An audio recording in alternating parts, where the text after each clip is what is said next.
సింహరాశి వారికి 2026 సంవత్సరంలో అసలు గృహయోగం ఉందా లేదా, ఉంటే అసలు ఎప్పుడుంది, ఎటువంటి పరిహార మార్గం చేసుకుంటే బాగుంటుంది, దానికి ఏమిటి అని చూసుకున్నట్లయితే అయితే ఈ యొక్క అంశాలు చెప్తుంది నేనైనప్పటికీ కూడా చెప్పిస్తుంది సాక్షాత్ లలిత అమ్మవారిగా భావిస్తూ, సింహం వారికి ప్రజెంట్ కేతువు లగ్నంలో ఉన్నాడు. తెలియని వైరాగ్యము, విరక్తి, ఇంట్రెస్ట్ లేకపోవడం, ఆధ్యాత్మికంగా డెప్త్ గా వెళ్ళడము, చిన్న చిన్న ఆటంకాలు లైఫ్ లో రావడం అనేటువంటి జరుగుతూ ఉంటుంది. అయితే మనం గృహయోగం గురించి మాట్లాడుకుంటున్నాం కాబట్టి ఇన్వెస్ట్మెంట్ స్థానంలోకి ముందుగా గురువు జూన్ నుంచి వస్తున్నాడు. వచ్చి మీకు చతుర్థ భావాన్ని వీక్షిస్తాడు గురువు. ఎప్పుడైతే చతుర్థ భావాన్ని గురువు వీక్షిస్తాడో, ఇది 4th హౌస్ అనేది గృహము, వాహనం లాంటిది, ఈ విషయాలు చెప్పేది. కాబట్టి ఇక్కడ మీకు కుజుడి యొక్క రాశుల్ని చూస్తున్నాడు కాబట్టి సర్వసాధారణంగా ఈ యొక్క లగ్నవారి సింహరాశి వారికి కుజుడు భూములకు కారకుడు, కుజుడు యోగ కారకుడు కాబట్టి విపరీత రాజయోగ కారకుడు అంటూ ఉంటారు కేంద్ర కోణాధిపతుల్ని. కాబట్టి మీకు జూన్ నుంచి గృహం కొనుక్కోవడానికి గోచారంలో బలం ఉంటుంది.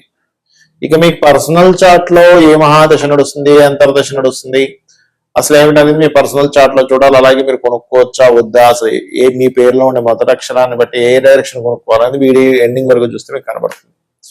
అయితే ఇక్కడ ఎప్పుడు కూడా మనం చేసే ప్రయత్నానికి లగ్నంలో వచ్చేటువంటి గోచార గ్రహాలు కూడా కొంతవరకు తోడ్పడుతూ ఉంటాయి. అంటే 2 ఇల్లులు చూడగానే ఏం చూస్తాం అని విరక్తి, వైరాగ్యం ఇస్తూ ఉంటాడు కేతు.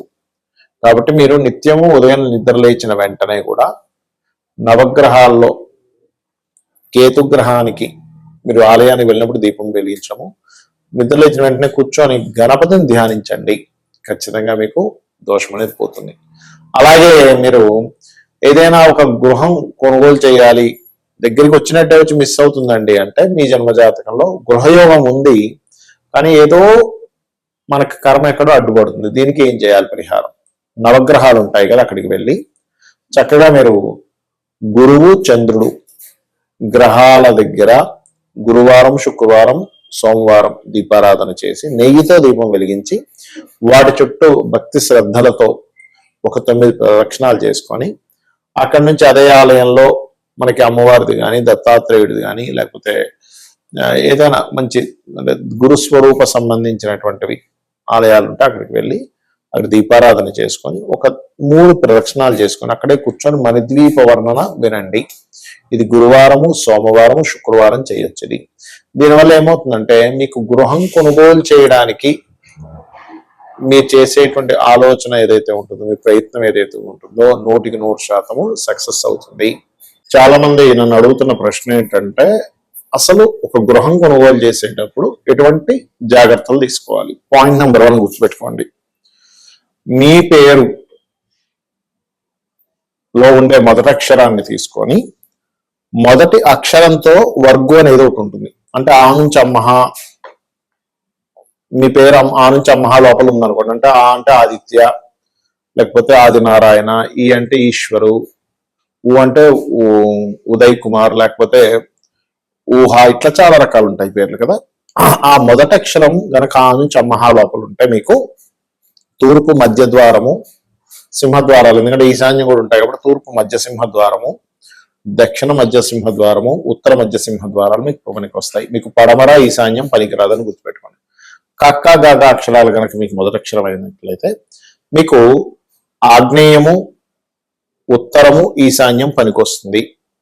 పనికొచ్చేవి చెప్పేస్తాను, ఇంక మళ్ళీ ప్రత్యేకంగా పనికిరాని కాకుండా. చాచా జాజా కనుక ఉన్నట్లయితే దక్షిణ మధ్య ద్వారం అంటే సౌత్ సెంట్రల్ డోర్ అనేది స్వవర్గ అవుతుంది, ఈస్ట్ సెంట్రల్ డోర్ అనేటువంటిది సప్తమ వర్గ అవుతుంది, నార్త్ ఈస్ట్ అనేటువంటిది షష్టమ వర్గ అవుతుంది. So east, south, north east. అదేవిధంగా టాటా డాడా అక్షరాలతో మీ పేరుంది ఉదాహరణకి. అప్పుడు మీరు ఏంటంటే మీరు ఇక్కడ ఈ వాయువ్యము, అదేవిధంగా ఆగ్నేయము, తూర్పు పనికొస్తాయి. అంటే north west, north south east, south central door and south east పనికి వస్తుంది. అదేవిధంగా తాత దాదానా, తమను, నా పేరు నానాజీ, ఈ పేర్లకి ఏంటంటే పడమర సింహద్వారం, పడమ మధ్య సింహద్వారము, ఉత్తరము, దక్షిణము, ఆగ్నేయం పనికి వస్తుంది. వీళ్ళ పొరపాటును కూడా తూర్పు, ఈశాన్యం పనికిరాదు, గుర్తుపెట్టుకోండి. ఇక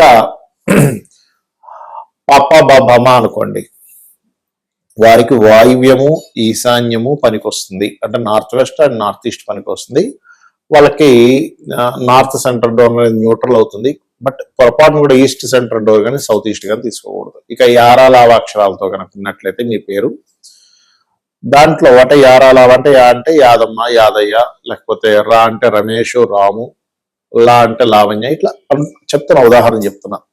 అలా ఉన్నట్లయితే మీకు ఉత్తర మధ్య ద్వారము, తూర్పు మధ్య ద్వారం, పడమర మధ్య ద్వారం పనికి వస్తుంది. ఈశాన్యం న్యూట్రల్ అవుతుంది. పొరపాటును కూడా మీరు సౌత్ ఈస్ట్ కానీ సౌత్ కానీ అస్సలు తీసుకోకూడదు, నార్త్ వెస్ట్ కానీ.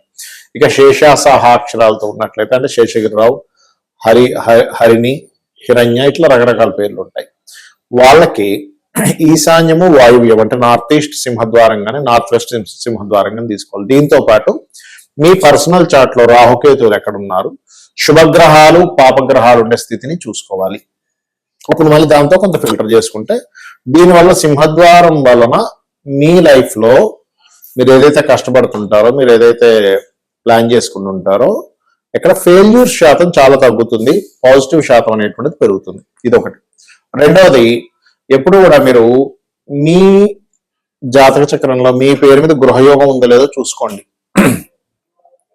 చాలా మంది చేసేటువంటి తప్పిదాలు ఏమిటంటే వాళ్ళ పేరు మీద లేనప్పుడు వాళ్ళు తీసుకోవడం, మళ్ళీ కష్టాలు రావడం, అమ్మేయడం జరుగుతుంది. అలా కాకుండా మీ పేరు మీద ఉంటేనే తీసుకోండి. అసలు ఇక్కడ 3 విషయాలు చూడాలి. ఒకటి, మీ పేరు మీద గృహం కొనుక్కోవచ్చా కొనుక్కోకూడదా, గృహం కానీ వాహనం కానీ వస్తువు బంగారం కానీ స్థలం కానీ గుర్తుపెట్టుకోండి. అలా లేదు అన్నప్పుడు మీ జీవిత భాగస్వామి పేరు మీదో, మీ పిల్లల పేర్ల మీదో, లేదు మీ ఇంకా వివాహం లేదు మీ తల్లిదండ్రుల పేర్ల మీదో కొనుక్కోండి. ఇంకోటి, భార్యాభర్తల్లో ముఖ్యంగా భర్త పేరు చూసుకోవాలి. అలా కాదండి మా హస్బెండ్ తో సంబంధం లేకుండా నేను సపరేట్ గా కొనుక్కొని నేను రెంట్లకి ఇచ్చుకుంటానప్పుడు భార్య పేరు మీద తీసుకోవచ్చు, వాళ్ళిద్దరూ కలిసి ఆ ఇంట్లో ఉండరు అన్నప్పుడు. అలాగే మీ పేరుతో పాటు మీ సంతానం యొక్క పేరులో కూడా ఉండే అక్షరాన్ని తీసుకొని ఇద్దరికి కనెక్ట్ అయ్యేది తీసుకుంటే ఇంకా మంచిది. ఎందుకు అంటే ఇక్కడ మీ తదనంతరం మీ పిల్లలకి మీ మనవాళ్ళకి ఇస్తారు కాబట్టి వాళ్ళ పేర్లో కూడా కలిసి వచ్చేది తీసుకుంటే ఇంకా మంచిది. ఇక మరొక విషయం ఏంటంటే, ఎప్పుడూ కూడా మీరు ఒక గృహం కొనుక్కోవాలి అని అనుకున్నప్పుడు, ఆ డిజైర్ నెరవేరాలి అనుకున్నప్పుడు, మీరు మీ ఇంట్లో వాస్తుపరంగా మీ ఇంట్లో నైరుతి బెడ్రూమ్ లో, మాస్టర్ బెడ్రూమ్ లో వెస్ట్ వాల్ కి ఒక ఎల్లో కలర్ షీట్ ఒకటి ఇట్లా స్క్వేర్ లో దంటించి అక్కడ మీరు ఎటువంటి గృహం కొనుక్కోవాలనుకుంటున్నారో ఆ ఫోటో పెట్టి అమ్మవారి అనుగ్రహంతో నేను ఈ యొక్క గృహాన్ని కొనుక్కోబోతున్నాను అని చెప్పి కింద నీట్ గా రాసి మీరు మణిద్వీప వర్ణన రెగ్యులర్ గా రోజు చేయండి. మీరు ఎంత రోజు మీరు మణిద్వీప వర్ణన చేస్తే అంత ఖచ్చితంగా మీకు గృహయోగం ఉంటుంది. ఇక్కడ ఏంటంటే గోచారంలో గనక ఇన్వెస్ట్మెంట్ చేయకూడని సమయాలు ఉన్నప్పుడు పర్టికులర్ గా మీరు ఆ సమయంలో పొరపాటును కూడా గృహం కొనుక్కోకూడదు, గుర్తుపెట్టుకోండి. అంటే గోచారంలో 12వ స్థానంలో అయితే ఇన్వెస్ట్మెంట్స్, 4వ స్థానం మీద బ్యాడ్ ట్రాన్సిట్ ఉంది, అప్పుడు గృహం కానీ వాహనం కానీ, శుక్రుడి మీద బ్యాడ్ ట్రాన్సిట్ ఉంది, పర్టికులర్ గా వాహనం కట్టిన గృహం కొనుక్కోవడం, లేదు కుజుడి మీద బ్యాడ్ ట్రాన్సిట్ ఉంది, అప్పుడు స్థలం తీసుకునేటువంటి విషయంలో ఎట్టి పరిస్థితుల్లో తొందరపాటు పనికిరాదు, గుర్తుపెట్టుకోండి.